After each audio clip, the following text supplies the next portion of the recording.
Hi, welcome to my virtual poster presentation. My name is Sonthaya Rattanasak, and I'm working under the supervision of Associate Professor Dr. Nattama Pongpairoj at the graduate program in English as an International Language, Chulalongkorn University. My presentation today is titled Examining the Role of Working Memory and Distance in Second Language Agreement Processing. Well, let's now begin. Second language learners often have difficulties applying grammatical constraints, and agreement processing is often found to be problematic, especially for adult L2 learners. Our work is based on the notion of selectivity of language activation.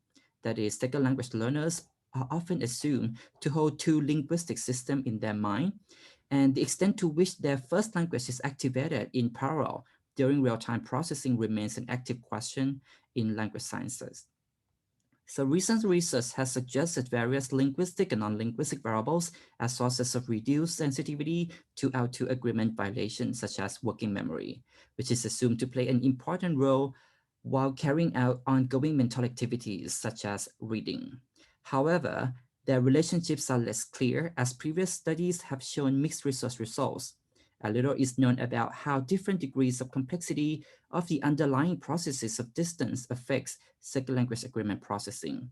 To bridge this gap, our primary research goal is to investigate the effects of working memory in relation to dependency links in the real-time processing of the English subject-verb agreement by Thai learners whose dominant first language lacks in fractional morphology. Now let's turn to our methodological decisions. We conducted two word-by-word moving window self-paced reading experiments, measuring the participants' reading times in milliseconds as they read the sentences for comprehension using a computerized program.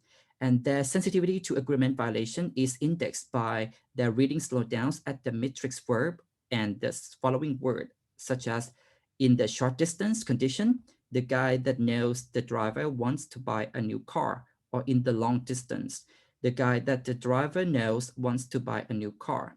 We cross two factors, namely distance and grammaticality in a 2x2 design.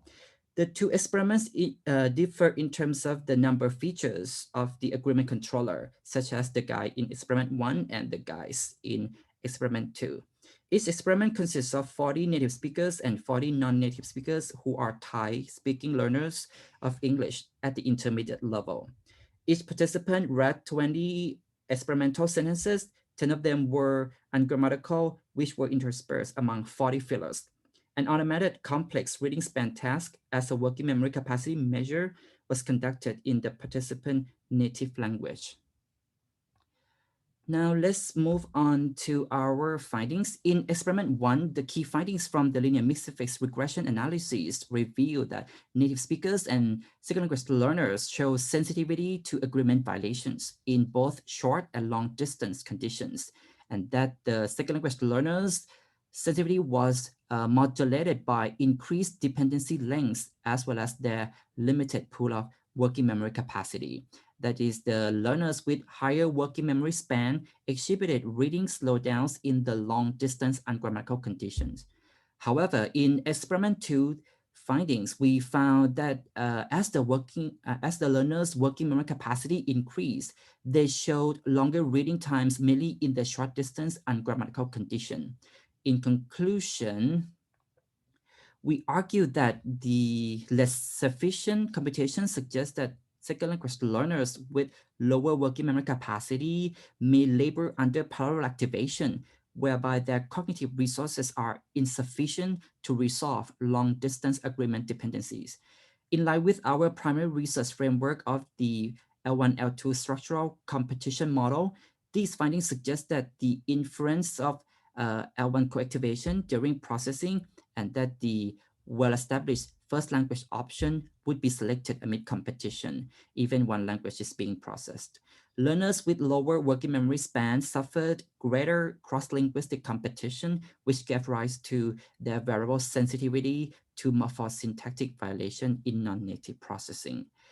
Thank you very much for your interest in our research.